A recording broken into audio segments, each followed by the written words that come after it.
You ask Tiger to solve. This deals with linear equations with one unknown. The final result is m equals 9. Let's solve it step by step. Simplify the expression.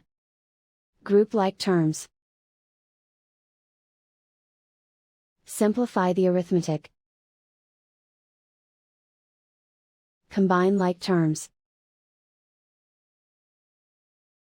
Group all constants on the right side of the equation. Subtract 9 from both sides. Simplify the arithmetic.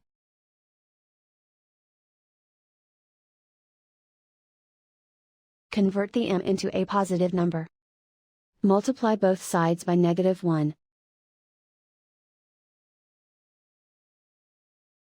Remove the ones.